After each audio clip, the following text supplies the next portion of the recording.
In 1962, the relationship between the USA and the Soviet Union is incredibly tense, and rumors say that the Soviets would drop an atomic bomb soon.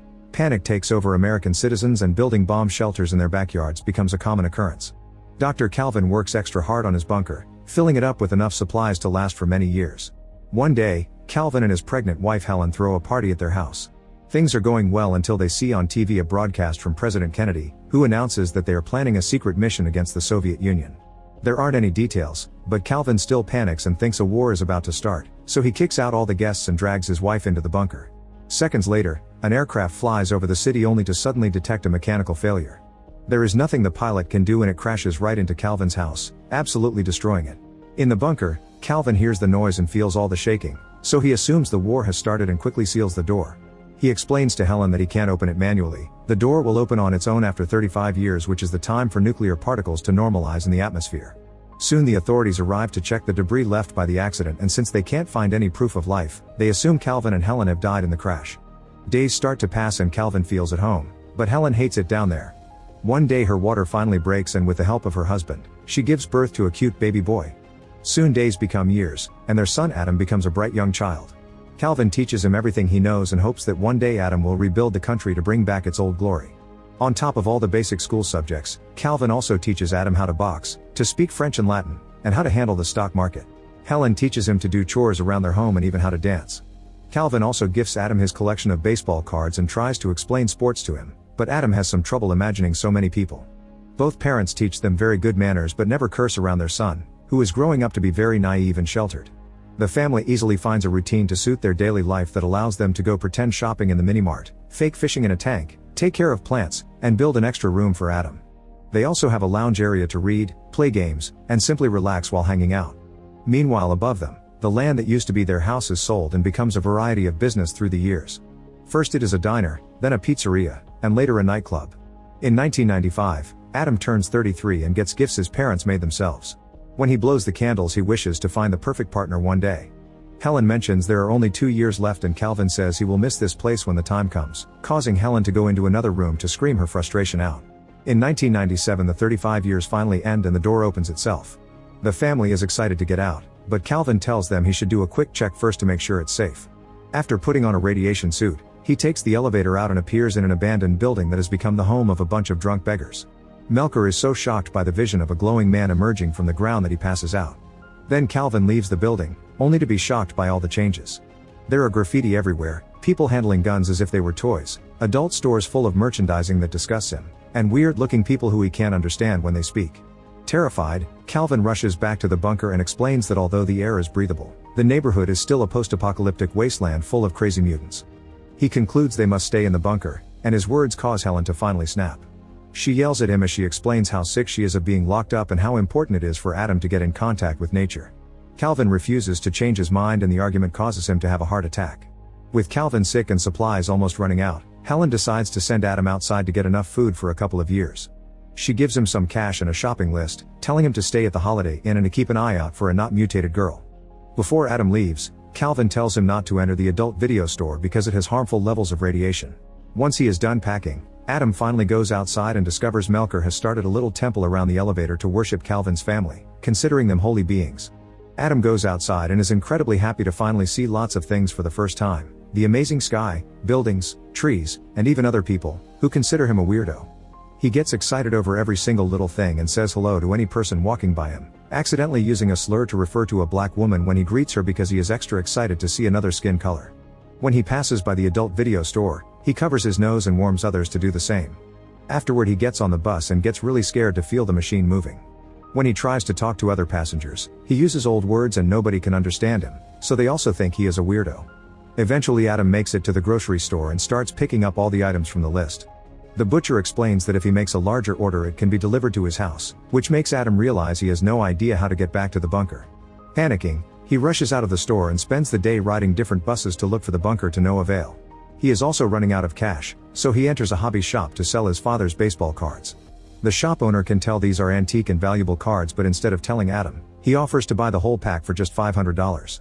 Before Adam can accept, the shop's assistant Eve interrupts them and tells Adam he is being scammed because each of those cards costs between $4,000 and $6,000. Eve insults her boss and quits on the spot, causing Adam to become very impressed by her and start developing a crush. Once they leave the store, Adam asks Eve to take him to the Holiday Inn. At first Eve refuses and tries to run away from him, but she quickly changes her mind when Adam promises to pay her with 2 baseball cards. During the ride, Adam chooses all the old songs on the radio, which Eve finds pretty weird.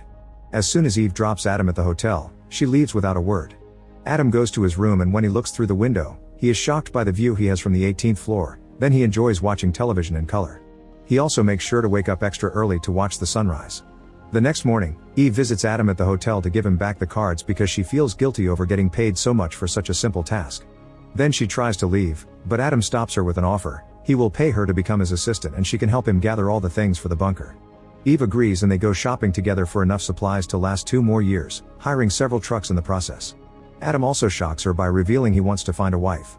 After they're done shopping, Eve takes Adam to her house and he meets her roommate Troy, who starts asking Adam tons of questions when he notices how surprised he is by all the technology. Adam lies, saying he is from Alaska and that he is here for a business trip.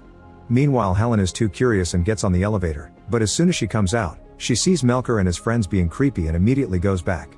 The next day Troy decides Adam needs a fashion makeover, so he gives him a whole new wardrobe that makes him look even more handsome. The next few days, Eve and Troy take Adam on many new experiences, like dancing to modern music, skateboarding, and seeing the ocean. Adam gets so excited that he jumps right into the water without a care. He also gets to watch a baseball game and finally understands why his father likes it so much. One afternoon it starts raining and Adam stands under it in pure awe. When Eve comes to check on him, Adam hugs her to share his joy, saying his father would call this a miracle. In the evening, Eve and Troy take Adam to an old school swing club to find him a wife and they tell him just to be himself. Women in the club immediately get attracted to Adam's sweet personality, respectful manners, and handsome looks. Eve's rival quickly gets his attention and they start getting along, which makes Eve jealous. She drags Adam to the side and tells him that she needs a sweet woman in his life, not a skank. Afterward Adam asks another girl to dance and they take over the dance floor, impressing everyone with his amazing dancing skills. Eve tries to ignore her jealousy and chats with her ex-boyfriend, who makes fun of Adam and taunts him into a fight. However, Adam uses his boxing lessons to quickly scare the guy away. Irritated by all the drama, Eve leaves the club and goes home alone. When Troy arrives, he informs her that Adam left the club with her rival, causing Eve to realize she loves Adam and rush out to find him. She gets in the car but before she can take off, she is startled by someone knocking on the window and falls on the ground. It's Adam, who takes her inside and takes care of her scratch while explaining he had to reject the other girls because he couldn't stop thinking about Eve. Adam confesses his feelings for Eve and they finally kiss. Now that they are together, Adam decides to finally tell Eve the truth about his family and his home, adding the fact he wants to marry Eve so she can live with him in the bunker.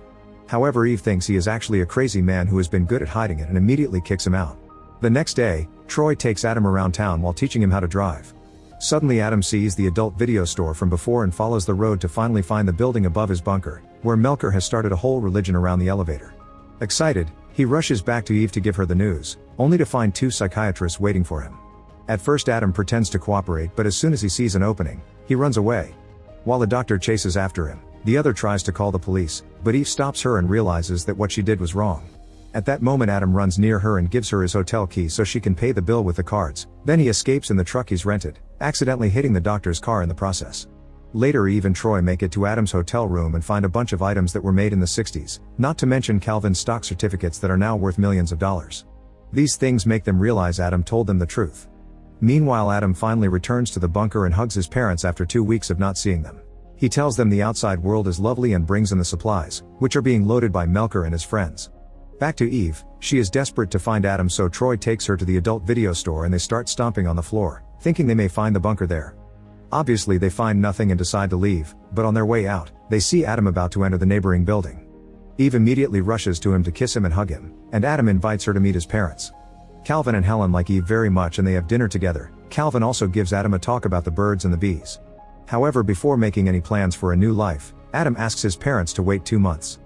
During the following weeks, Adam and Eve sell Calvin's stocks and build a new home in the country that looks identical to Adam's previous house. Melker also helps after cleaning up and finally abandoning drinking. Once everything is ready, Adam brings his parents to the house, revealing this way they can get used to the new world little by little. Later, while Helen and Eve prepare dinner, Adam finally tells Calvin that there was never an atomic war, that the bomb had actually been a plane that crashed into their house, and that the Soviet Union collapsed. Calvin refuses to believe it and starts making plans to build a new bunker just in case.